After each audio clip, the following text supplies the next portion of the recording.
My dear cultists of the apocalypse, gather round, for today we confront a question so grave it echoes through the digital wastelands of Muldraugh and West Point. Is Project Zomboid Build 42 boring? It's not. But before you fling your rotten cabbages at me, hear me out. I understand why some of you might think otherwise. You log into the game, you scavenge for hours, you fortify a crumbling shack, and before long, your character is yawning with in-game boredom while you sit wondering, is this it? I know that feeling. The apocalypse isn't exactly a rave. And after your 5th hour of fishing for minnows while contemplating whether eating rotten soup is worth it, things can start to feel repetitive. But here's where I come in. What if the problem isn't Project Zomboid? What if you're just playing it wrong? What if this update isn't about mindlessly surviving, but about thriving with flair, with style, and perhaps with a sheep named Bartholomew in your backyard? Yes, you heard me right. Build 42 isn't just an update. It's a beautifully crafted sandbox where chaos, creativity, and careful planning are your best friends. Sure, you could spend hours fortifying your hideout and hoarding cans of beans. But where's the fun in that when you could be designing a 5-star apocalypse resort instead? New crafting systems, livestock, dynamic survival mechanics. It's practically The Sims Zombie Apocalypse Edition. Except in this one, if you don't stay vigilant, your guests might end up as hors d'oeuvres. Now some of you might be wondering, okay, Undead Overlord, what's the point of this video? Well, it's simple. If you've ever found yourself thinking, this is getting dull, then stay with me. I'm gonna show you why Project Zomboid isn't boring. You just need a fresh perspective and some clever strategies. Together, we're gonna dive into systems and tactics that make B42 as exciting as a zombie-infested theme park ride. So if you're ready to turn your post-apocalyptic slog into a thrilling journey of survival and style, grab your crowbar and your best apocalypse outfit. Let's dive into why people think Project Zomboid is boring and why they're dead wrong. The answer lies somewhere between unreasonable expectations and a misunderstanding of what Project Zomboid is really about. Number 1, slow pacing. The first and most common complaint, it's too slow. Well, yes, it's a survival game, not a Michael Bay film. Project Zomboid is about realism,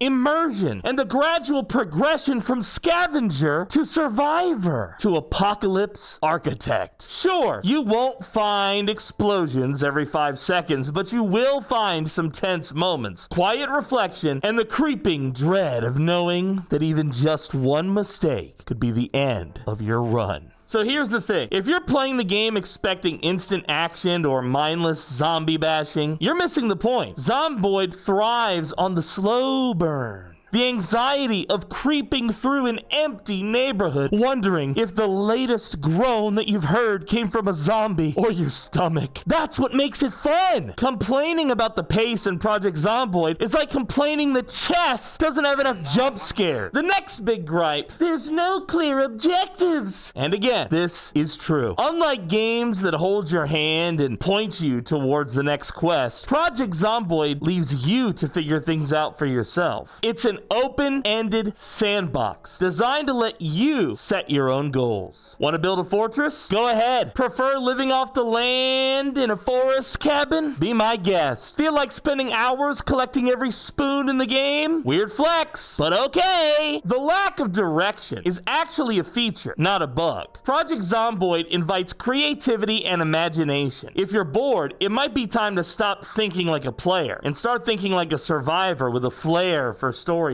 Zomboid isn't flashy, but its quiet dread is what makes every choice feel real until you name your sheep Will Smith. Then there's the infamous mid-game slump. You've built a base, you've secured food, you've killed enough zombies to consider opening a post-apocalyptic butcher shop. Now what? This is where many players hit a wall, unsure of how to keep the game interesting. But the trick here is understanding that mid-game survival isn't just about staying alive. It's It's about thriving. This is where systems like the survival tiers and the dynamic survival planner come into play. More on those in the next section of the video, meatbags. By setting new, creative goals for yourself, you can turn the mid-game lull into an engaging challenge. Lastly, let's not forget the gamers who come from faster-paced titles and expect the same instant gratification here. If you've been conditioned by battle royales and fast-paced shooters, Project Zomboid might feel like a slow, methodical slog. But here's the kicker. Zomboid isn't trying to be those games. It's offering something unique, an immersive, atmospheric, apocalyptic experience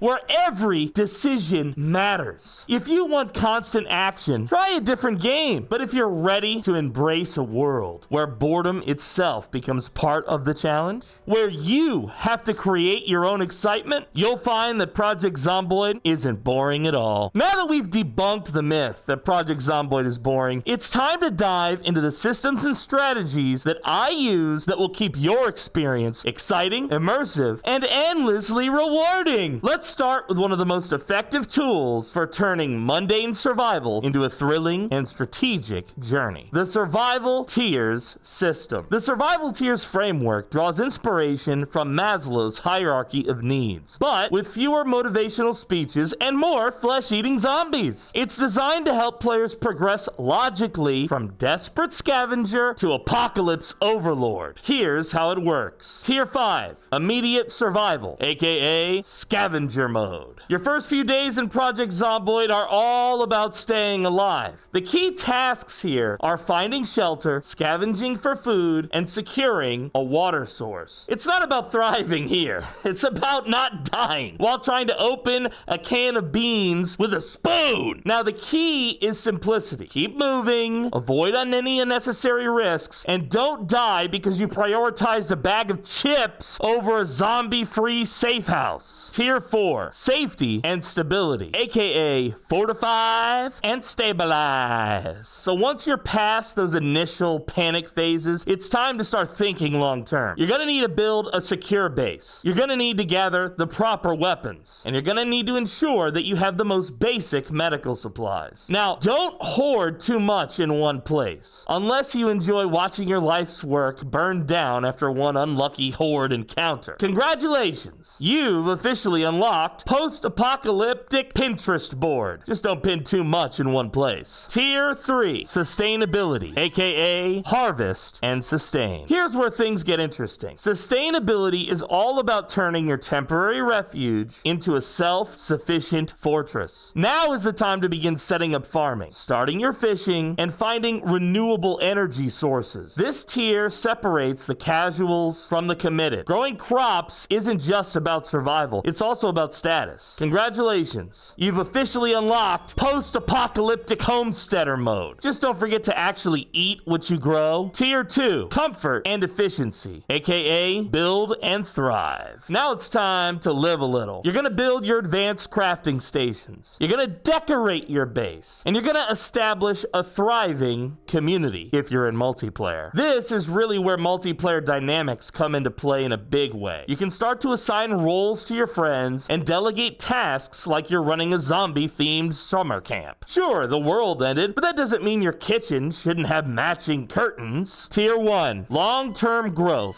aka legacy and exploration. Congratulations, meatbags. You're no longer just surviving, now you're thriving. Expand your base, explore distant regions, and leave your mark on the world. Do you want to be remembered as a legend of the apocalypse? Well, now you have everything you should need in order to do it. If you're building monuments and writing your own apocalypse memoir, you've officially won Zomboid. Now, the thing about these tiers is they build on top of each other, and at any point in time, you might move up a tier, or due to unlucky events, you might move down a tier. And that's okay. The point is, this system will help you identify what you should be doing at what phase of the game, and what you should be saving for later. You know, goals that you're building up to. What's great about a system like this is that it keeps you on track. It's kind of like a quest log, you know? It shows you where you should be and what you should be aspiring to in the long term. But this tier system isn't your day day to day. If the survival tiers help guide your long-term strategy, the dynamic survival planner helps you manage your day-to-day gameplay. I want you to think of it as your personal zombie apocalypse journal. The key features here are as follows. First, daily goal setting. Every time you sit down to see that "this is how you died" screen, every session of gameplay, I want you to start with a clear list of goals. Things like securing more ammo, fortifying weak points in the base, or finding that one elusive car part. Pro tip, survive should probably be on your to-do list every day. The next thing I want you to focus on is map annotations. Yeah,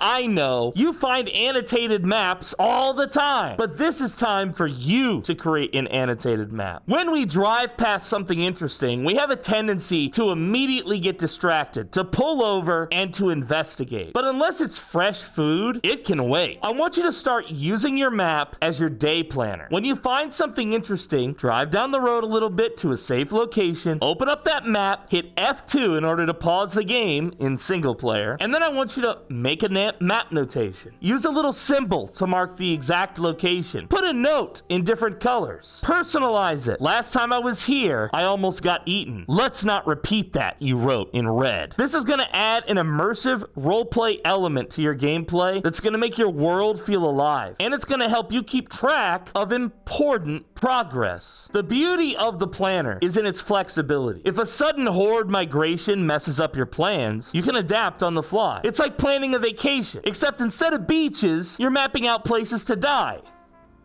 Slower. With the survival tiers and the dynamic planner in your arsenal, boredom becomes a distant memory, replaced by constant and evolving challenges that you've set for yourself. But wait, there's more! Let's move on to some bonus tips that can make your gameplay go from great to legendary. These tips are all about adding flavor, chaos, and creativity to your apocalypse. Project Zomboid offers a unique sandbox experience where the only real limits are your imagination. So why not add a personal touch to your gameplay? First, try giving yourself some quirky objectives. Maybe you're the world's last remaining chef, and you insist on preparing gourmet meals despite the apocalypse. Only freshly prepared, multi-ingredients meals are allowed. None of that single ingredient nonsense. Collect oddities. Build a shrine of spoons, or hoard every magazine you come across. The more absurd, the better. One time, my friend and I challenged ourselves to find 300 pairs of panties and bring them to the Louisville art installation. The art studio thing in Louisville. Yeah, that's right. We said, okay, we're going to collect 300 panties. They have to specifically be women's underwear, and we're going to bring it to the art gallery. And it's going to be an effigy to the gods. By adding these personal narratives, your survival story becomes more than just a grind. It becomes a memorable tale worth telling. I know. At the time that I'm putting this video out, Build 42 doesn't yet have proper multiplayer. But it's coming, don't you worry. And if you're still in Build 41, multiplayer is really the cream of the crop when it comes to this game. If you think surviving alone is fun, wait until you throw some friends into the mix. Multiplayer in Project Zomboid is sure to open up a world of chaos, cooperation, and if you're playing with the right people, comedy. I want you to assign silly roles to people. Make one player the designated chef, and another the mechanic, and another the turkey whisperer. I'm looking at you, Hans. And if someone complains about their role, remind them that democracy died with the apocalypse. Create your own multiplayer minigames, like zombie herding competitions or scavenger hunts. Nothing builds team spirit like outrunning a horde together, or betraying a friend for the last can of beans. Okay, I hear you. You've mastered the vanilla game. It's time to spice things up with mods and some self-imposed challenges. The Zomboid community has created countless mods that can drastically alter the gameplay experience. Would you like NPCs? Maybe you'd like some new weapons or more realistic survival mechanics. There's probably a mod for that. Set unique goals, like surviving 30 days without ever leaving your starting house, or playing as a pacifist who never attacks zombies. Or you could go full hardcore mode mode and only allow yourself to eat food served in fine china bowls, because even in the apocalypse, standards matter. My last tip, and this is a big one, document your journey. Why not turn your survival adventure into content? Take screenshots, capture key moments like your first base, your most ridiculous death, or the sheep teleporting into your living room. You could write a journal, creating a day-by-day account of your survival journey. Add humor, drama, and the occasional existential crisis. If you've taken my advice of creating goals for every play session, this second one is easy. Writing a journal, you can now put exactly which of your goals you set and exactly which ones you were able to accomplish and which ones you weren't, making a note as to why. You put that on YouTube, people will love it. Day 14, ran out of coffee, morale is low, hope is fading, contemplating naming my crowbar Wilson. With these bonus tips, you will never run out of things to do in Project Zomboid. Remember, survival is just the starting point. It's the backdrop of the game. How you thrive is entirely up to you. And if anyone tells you this game is boring, hand them a spoon and tell them to go build a kingdom. If you're one of those who found Project Zomboid dull before, I truly hope that this video has given you a fresh perspective. The beauty of Project Zomboid lies in its openness, its ability to let you shape your own story, to create your own chaos, and leave your mark on a now undead world. But hey, if none of this worked and you still find the game boring, maybe zombies aren't the real problem. Maybe it's you. Now, before you go back to your zombie slaying adventures, do me a favor, meatbags. Like this video, subscribe to the channel, and ring the bell. Or risk waking up tomorrow to find a horde of sheep teleporting into your base. You've been warned. Until next time, my loyal minions, may your spoons remain polished, your sheep stay grounded, and your apocalypse be filled with laughter. Long live Project Zomboid, and long live the cult of the dead.